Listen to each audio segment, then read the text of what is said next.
Hey everybody, this is D Hunter, bringing another action figure review. Today, we're going to look at the McFarlane DC Multiverse Superman vs. Doomsday 2-pack. This is a Gold Label Target exclusive, and it's somehow tied to being a San Diego Comic-Con exclusive. I pre-ordered this thing a long time ago. It shipped, finally arrived today. I probably could have got it a couple days earlier at the Target store, but it already shipped, so why bother? Doomsday, it's about time, and he's a big boy. This is the first time they've ever done a mega figure versus a regular figure 2-pack, and the price definitely reflects that. It looks to be a repurposed Devastator, and that works for me. I would actually love to see somebody make a proper sized Devastator out of this figure, but that's a conversation for another day. In the meantime, let's take a look at the packaging. At the top, Gold Label collection. Gold Label simply means it's exclusive to a certain retailer. This one is exclusive to Target. Superman's 85th anniversary. DC Multiverse Superman vs. Doomsday. Here they are on the package. Looks like we have Superman with 2 extra hands. Doomsday with no traditional accessories. Collector's card, display stand. One side of the package, Superman vs. Doomsday. Other side, Superman vs. Doomsday. At the bottom, got a bunch of credits, and there is a barcode, in case that helps anybody. And at the back side, that infamous picture of Superman's cape ripped. Doomsday holding Superman. So with no further ado, let's open it up. Alright, now that these figures are out of the package, here they are with all their accessories laid out. They don't really come with very much in the accessory department. We have 2 display stands, 2 collector's cards, and then 2 alternate hands. In this video, we're going to take a look at each of the figures individually. We'll start off with Doomsday, as I'm definitely more excited for him. He's a mega figure. He's a brand new character in the McFarlane DC Multiverse line. He looks awesome, even though a little bit weird, because I'm very familiar with the Devastator figure. And then Superman here on that infected buck. Yet again, still, he does look pretty cool. So, let's go ahead and get started with Doomsday. And before we check out Doomsday, let's look at a couple of the accessories they both have. They both come with a display stand. Typical McFarlane stand, we've seen it a billion times before. Very thin, very basic. And then there are collector's cards. Here's Doomsday's card. We have Doomsday holding a broken Superman. Doomsday from the reign of Doomsday. On the back side, there is a description. If you want to read that, go ahead and pause now. And then we have Superman's collector's card.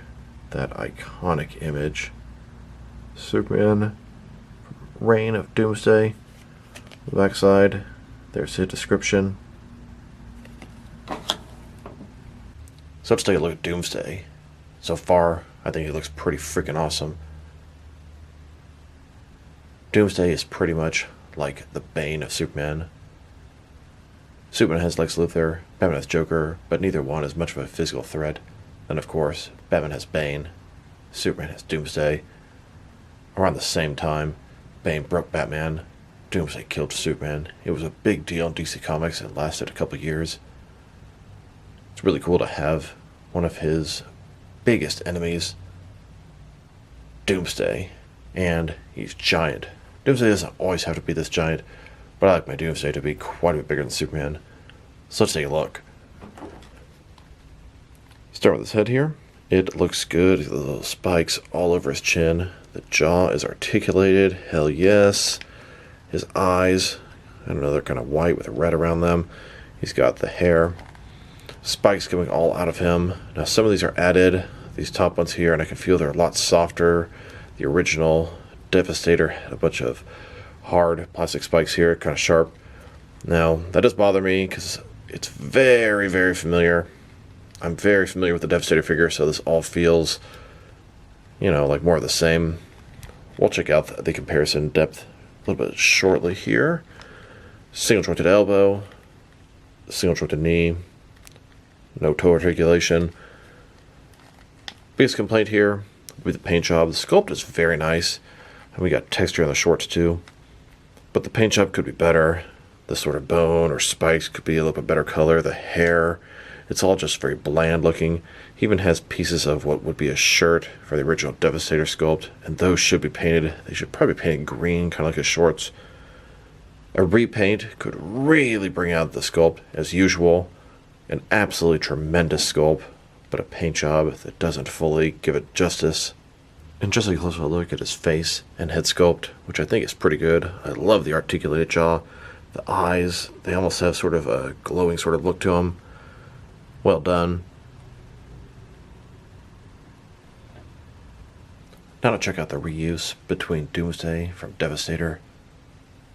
And it's actually a little bit more than I thought. So, the head, yes, it is different, although I see a lot of similarities. I do think it's a completely new head sculpt. The spikes are a little bit different, although his are made of a little bit softer material than I remember. Not nearly as soft as Doomsday's, though. It's like it's the same sort of base torso, and they just added a bunch of stuff on top of it. But there are some significant differences. All the little spikes here, going down. It's similar, but quite a bit different. You can still see the shirt pieces here, unpainted on Doomsday. That does bother the hell out of me. Looks like the spikes are the same on the forearm. So, arms appear to be the same. Torsos, similar but altered. And then the bottom half, I think, is completely different. Of course, the diaper piece, totally different. The legs, yes, they're totally different. And the feet. So, looks like they share the same base of the torso, but significant differences. And then the arms are almost the same on both figures. Different heads, totally different bottom halves. And I'd say it's pretty smart reuse. It works well. Now, Devastator should have been this size to begin with, but I realized when they made him, they weren't doing mega figures back then. So it was a pretty good value at $19.99. Now they've taken a pretty good look at both the figure and his lack of accessories. Now let's check out his height. From bottom to the top of his head, standing at about 9 inches tall, which can translate to about 23 centimeters. And if you go to the top of the ponytail, about 9.6 inches tall. Now for his articulation, starting with his head here. He has that articulated jaw, which is awesome. Can give him some good expression. He could even be biting somebody. His head is on a ball joint. He can rotate from side to side. Look up and down a pretty good amount. Kind of tilted from side to side. Shoulders on a ball joint. They do not go 90 degrees. Significantly less than that. Real big and bulky. It's very dated articulation. This guy was within the first 6 months of McFarlane making DC figures. Up and down. He's got a single jointed elbow. Goes in about 90 degrees with rotation. His wrist can rotate, and it is hinged as well. In his torso, he's got a ball joint, rotate around, forward and back. Another one in his waist, rotate around, forward and back. Between the two, very wide range of motion in his torso area. Almost a little bit loose, not exactly loose, just really easy to move around. Legs, complete as a splits, not ball joints. McFarlane style hip joints, a little bit unique on this guy. Rotation is very impressive. Legs go forward. Really not very much. Kind of the side they do. Shorts are going to obstruct it. Single jointed knee. Back about that far with rotation. And his ankle here. Forward and back. Tilt rock. And unusual, but no toe articulation on this guy. Now let's check him out. Next to some other Doomsday figures.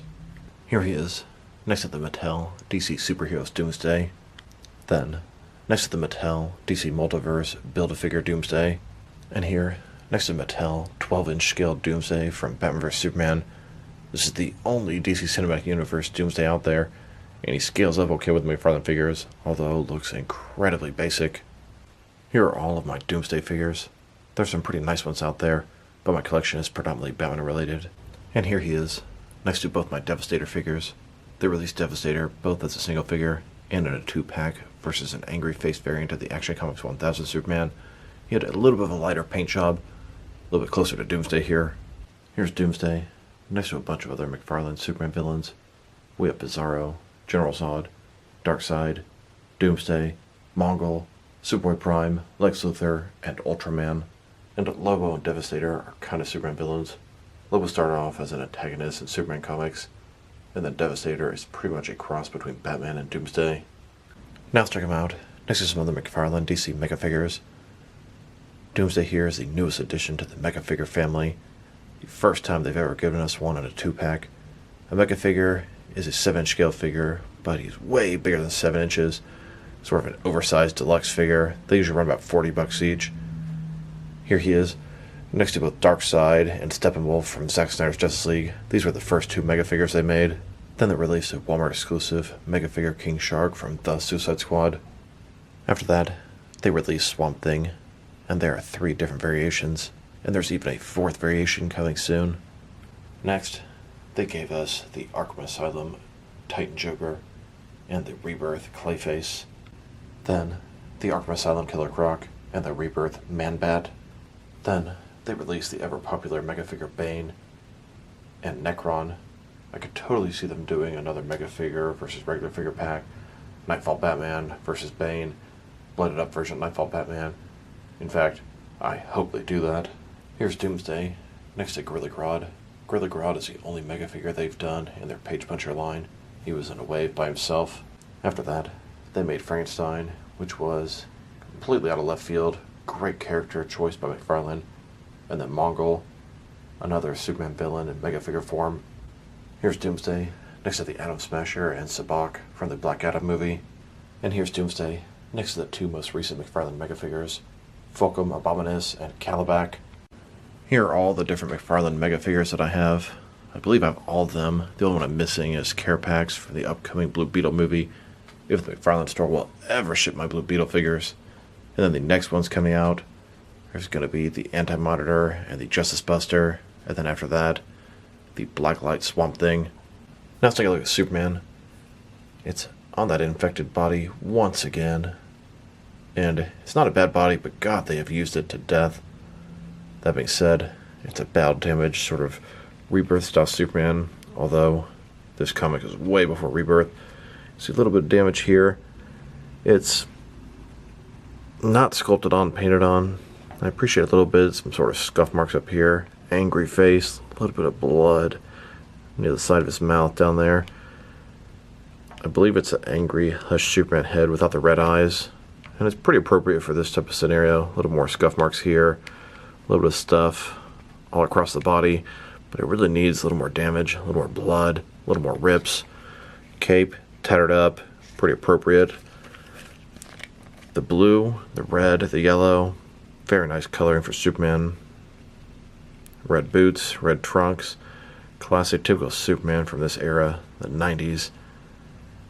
And a closer look at his face and head sculpt.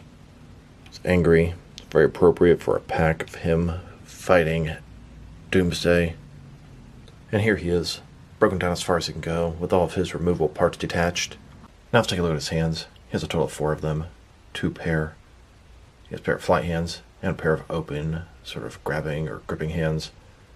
Now what he doesn't come with is some fisted hands, and that is just super dumb. A huge fight to the death between Superman and Doomsday.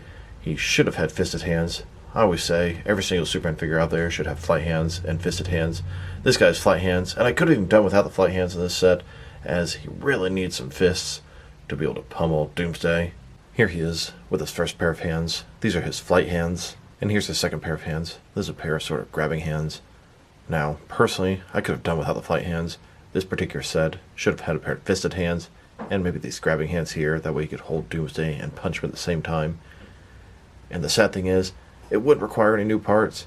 They've released plenty of Superman figure sets with the same body, the same wrists, with fists already. They could have just released those with the set. Who made the decision, let's give him flight hands, let's not give this Superman vs. Doomsday fight to the death pack fists? Terrible decision, and it would have required no new parts. So I went ahead and took these fisted hands that came with the goofy head sculpt Rebirth Superman and put them onto this guy.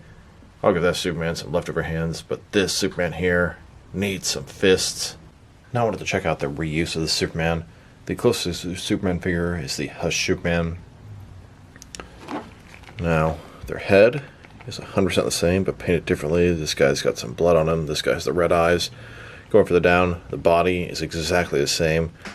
The paint tone, very similar, just a little bit darker than the Hush Superman. Exact same arms, same torso, same trunks, diaper area, same legs, same boots. Now, capes are a little bit different. His cape is intact, flowing in the wind. His is tattered up. And that is the same cape from the infected Superman here. So that is where all the parts of this guy come from. And speaking of, he has the same base body. This is known as the infected body, as he was the first figure to have it. Now to check out his height. From bottom to the top of his head, standing at about 7.1 inches tall, which can translate to 18 centimeters. Now for his articulation. Start with his head. Of course, he can rotate from side to side. He can look up, pretty good amount, up and down. It's going to help get him into a flight pose if that's what you want to do with him. You can also tilt his head from one side to the other. Shoulders on a ball joint goes out a little bit more than 90 degrees. Up, down, around, all that good stuff. He's got a butterfly joint between his shoulder and chest area, increasing the range of motion and covering the large gap that would be there. Bicep cut below that. Double jointed elbows go all the way in. His wrists can rotate, and it's hinged as well. In his torso, he's got a ball joint, rotate from side to side, forward and back. Another one in his waist, rotate around, forward and back. Between the two, very good range of motion in his torso area. Legs, complete as splits, not a ball joint, McFarlane style hip joints. Rotation is pretty much non-existent. Legs go forward about that much, back, not at all. Double jointed knees below that. And then his ankle here, forward and back. Rotate, tilt, rock, and of course, toe articulation. Here are all the different Superman figures that use the infected body. We have the Rebirth Superman, Platinum Chase variant, regular version, then the Goofy Head Sculpt version, the infected Superman, this version of Superman versus Doomsday, then the Angry Hush Superman, the Solar Suit Superman, the Death Metal Superman, Bizarro, and Eradicator. They all use the same base body and buck. Yeah, there are some differences, but most of his figures is 90% exactly the same. In addition to that, they're going to be releasing this even more and more. The next one is going to be the regular version of the Hush Superman, and then we have a black and white sketch version of the Rebirth Superman. And I betcha some of these upcoming Superman multi-packs are going to use this figure again and again and again. It's getting a little old at this point. Not exactly a bad body, but it's quite bulky. Here's every single different McFarlane DC Multiverse Superman figure they've made so far. And there are plenty of other variations in the near future. And here's Superman, next to a couple of the members of the Super family. We have Supergirl, and then both the Con-El and John Kent versions of Superboy. Here's Superman taking on Doomsday in the streets of Metropolis. Doomsday gets the upper hand, is about to kill Superman, and that's just what Doomsday does. Delivers a killing blow on top of Superman. Now let's check him out next to some other action figures, starting off with some other McFarlane DC Multiverse figures. Let's start off by checking them out with some other recent Target exclusive figures. Here they are, next to a bunch of different Jokerized figures. Jokerized Batman, and hell, even Jokerized Joker. And here they are, next to the Flashpoint wave, another Target exclusive wave. Collect build Cyborg from Flashpoint. We have Aquaman, Project Superman, and The Flash. Then, next to Impulse, Sinestro Corps Batman, and Deadman. Previous Target exclusive figures. Here they are, next to the Dark Knight's Metal, Alan Scott as a Dread Lantern. This is one of the many San Diego Comic-Con exclusives offered this year. Hope to track down the rest soon. And here they are, next to the Injustice 2 3-pack. Then, next to some recent Walmart exclusive Gold Label figures, we have the Vampire, Joker, Batman and Superman, Captain Atom, Eradicator, and Beast Boy. And now, next to the Goofy Head Sculpt Rebirth Superman vs. Ultraman 2-pack. Here they are, next to the most recent Batman wave, we have the Batman Incorporated Batwing, Nightfall Batman, and the Two Faces Batman figure. And here they are, next to the Big Bad Toy Store exclusive black and white accent Superman and Flash. Then, next to the McFarlane Toy Store exclusive Kyle Rayner Blue Lantern, Superman in his Unchained Armor Patina variant, and Dick Grayson Robin. And now, next to the 5th wave of page punchers, this is a Batman-themed wave fighting the Frozen. We have Batman, Robin, Batgirl, and Mr. Freeze. There's a plan-up chase variant of Batgirl, and I'm hunting for her. Here they are, next to the entire Flash movie wave. And here they are, next to the Titans wave, collective build Beast Boy. Then, next to the 2 most recent McFarlane Mega figures, Fulcrum Abominus and Calabac. And now, next to the Arkham City Riddler and the Arkham Knight Earth 2 Batman skin. Here they are, next to Shazam and Wonder Woman from Shazam Fury of the Gods. Then, next to the 4th wave of page punchers, this is an Aquaman-themed wave. We have Aquaman, Aqualad, Black Manta, and Ocean Master. And finally, next to the Dark Knight Trilogy wave, collective build Bane for the Dark Knight Rises. Now let's check them out. Next to some action figures from different various companies, so we can see how they fit in, both scale and style-wise, in case you know which lines you can mix them with. Since they're McFarlane toys, they're typically the 7-inch scale. I'm going to start off my comparisons with some of the larger action figure lines I collect, and work my way smaller, and I'm going to include as many Superman figures as I can during these comparisons. Here they are, next to some of the McFarlane Toys brothers. In front of you are 5 different action figure lines, all from McFarlane Toys, all 7-inch scale. Then, next to some more McFarlane Toys.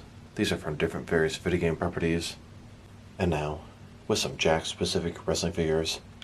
Here they are, next to a spatula. And here they are, next to some DST or Diamond Select toys. Then, with some DC Direct and DC Collectibles Superman figures. And here they are, standing with some NECA figures. Then, with some Mattel wrestling figures. And now, with some Jazzwares AEW wrestlers. And here they are, next to some Mezco 112 collected figures. Then, with some Mattel DC Universe Classics and Multiverse figures. And here, with some Mafex Superman figures. Then, with some Hasbro Marvel Legends. And here they are, next to some SH Figure Arts action figures. And finally, next to some Jazzwares Fortnite figures. So overall, it's a very nice action figure set, but it's not without its flaws. Superman looks fantastic. Angry head sculpt works great. The blue, the red, the yellow, these shades are excellent. But he's on that infected body, which is not even that bad. I could even get past it on this. But he needed more bow damage, more rips on his outfit, more blood, and he really needed fists.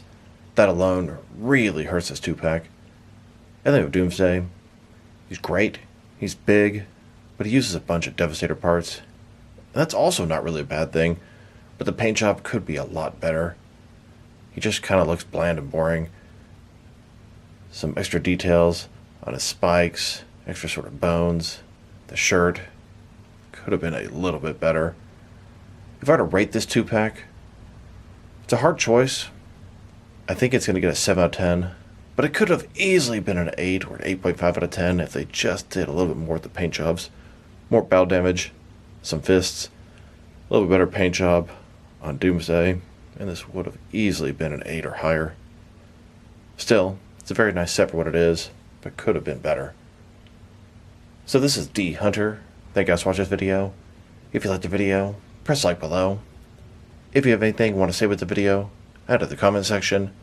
If you want to see additional action figure reviews from me, press subscribe. I do appreciate when you do that. Once again, this is D Hunter. Thank you guys for watching this video, and I'll talk to you guys real soon.